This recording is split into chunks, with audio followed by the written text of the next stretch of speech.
That's a live look at State Farm Stadium in Arizona, where thousands of people are gathering for conservative activist Charlie Kirk's memorial. President Trump, Vice President Vance, and Kirk's widow, Erica Kirk, are among those slated to speak. My panel joins me now. Alex Thompson, a CNN political analyst and national political correspondent for Axios. Kristen Holmes, CNN's senior White House correspondent. Sochi Inahosa, a CNN political commentator, former DNC communications director. And Brad Todd, CNN political communicator and GOP consultant and strategist. Thank you all for being here. Appreciate it. While we watch things start to get underway, they're not quite there yet in Arizona. I want to turn to something that we talk about, I don't know, every 6 months, every year, and have for years, I would say, unfortunately here, which is Congress gets to the point, Washington gets to the point where they're about to run out of money because their funding is hitting a deadline, and they try to figure out how to keep the government open, and the politics that all are involved in that. Chuck Schumer, the Democratic senator from New York, who is the Democratic leader, was on State of the Union with me this morning. And unlike 6 months ago when he voted yes to keep the government running, and other Democrats did as well, and got some blowback from people on his base, this time he is pushing hard towards potentially a shutdown because he's trying to push back on Republicans in charge. Listen to what he said to me this morning. I hope and pray that Trump will sit down with us and negotiate a bipartisan bill. That's how it's always been done in the past. That's how shutdowns have been avoided in the past. And if he doesn't, I'm just confirming here, you will vote no. Is that correct? We are hoping, Dana, that he will negotiate with us. And if he doesn't? So doesn't? far he hasn't. And we've had 2 bills in the House and Senate, and neither of them have passed. Our Democrats are firm. We need to get something done to relieve the distress the American people are in. Sochi, talk about the politics that are going on inside the Democratic Party that brought Chuck Schumer to this point. Well, he faced, as you mentioned, a lot of backlash last time around for really not having a strategy. Democrats, they didn't feel like he walked in with any sort of strategy for a shutdown, et cetera. This time around, I do think he's doing better, along with Jeffries, which it was very telling when the Senate voted that the Democratic bill got more votes than the Republican bill. And so I found that interesting. It wasn't just Democrats that voted against the Republican bill. You also had Murkowski and others who voted against it. But then I also think it was smart for them to ask for a meeting with Donald Trump. It's very clear that Johnson isn't going to negotiate. He sent everyone back home on recess. And so he sort of owns this shutdown, and they want to put the pressure on Republicans and on Johnson. So I found it interesting that they asked for this meeting. It looks like Trump would like to meet with them. He will ultimately be the decision maker in this. And it just shows that Democrats are wanting to come to the table. They don't want to shut down. So I do think that the Democrats are handling it a lot better than last time. And there is somewhat of a strategy compared to last time. But the leaders might not want to shut down.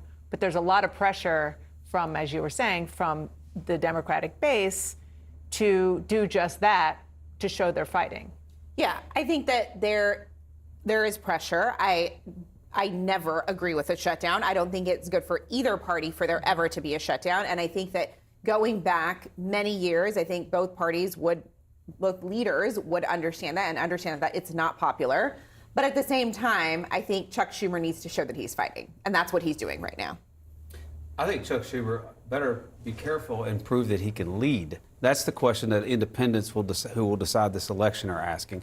Democrats have always said it's irresponsible to shut down the government. You gave Chuck Schumer this morning 3 chances to say that he would not vote to shut down the government, and he refused to tell you yes. You gave him more than enough room to do that. He is headed toward doing something irresponsible because the Democratic Party is irresponsible right now. And I realize he's got a lot of pressure. I realize he's worried that AOC might primary him, but it's time for him to do what's right for the country and not what's right for Chuck Schumer. But he also knows that this is about health care. And I think that they want the midterm elections to be about the economy and health care. And I think that's what he's ultimately trying to pick that fight. It's about keeping the government open, period. You can't insert another issue into it and say it so, it's about something else. No, should we close Democrats are saying we'll do it as long as you put more money in there for health care subsidies. We'll hold the country hostage unless we get our way. Alex, there is a lone Democratic voice in the Senate caucus.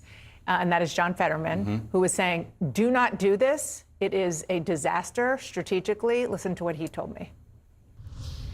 I would love to restore a lot of those healthcare things. That's the right outcome, but that's a dangerous tactic if you are going to shut the government down for one of our policies do. I think it's the right thing to extend those healthcare things, but it is absolutely the wrong thing for a lot of reasons that we're going to shut our government down.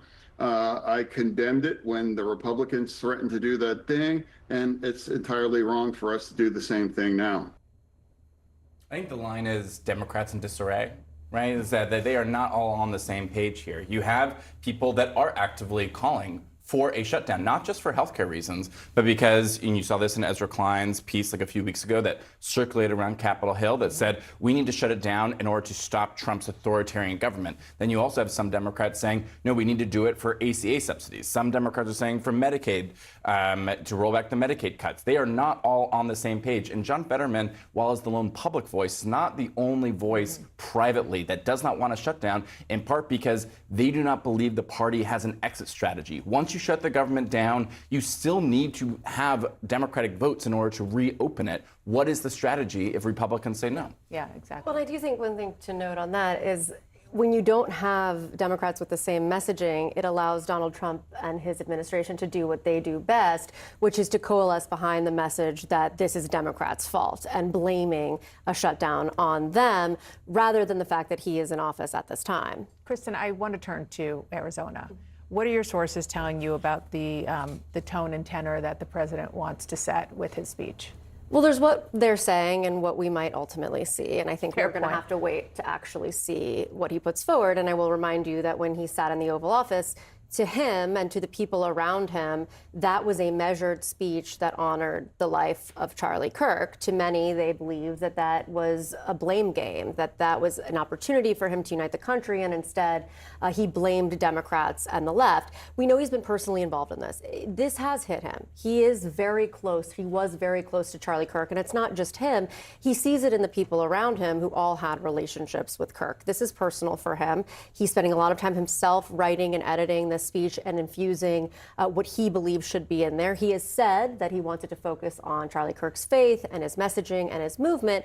But of course, as we know, President Trump does often take these in a political direction. So I think at that point is when I say, let's wait and see what he says. Well, and I think this very tragic memorial is doubling as a political fight within the Republican Party. You have seen many parts of MAGA and the Republican Party try to claim Charlie Kirk as part of their legacy. And you've seen a lot of, in inter-party divisions. I think it's very interesting that Tucker Carlson is going to be speaking, who has been very active on pushing back against people like Pam Bondi and other people that have tried to invoke Charlie Kirk's legacy in order to justify censoring hate speech and everything else. And so they're watching very closely to what these people say as they try to claim Charlie Kirk's legacy is going to be really interesting the next few hours.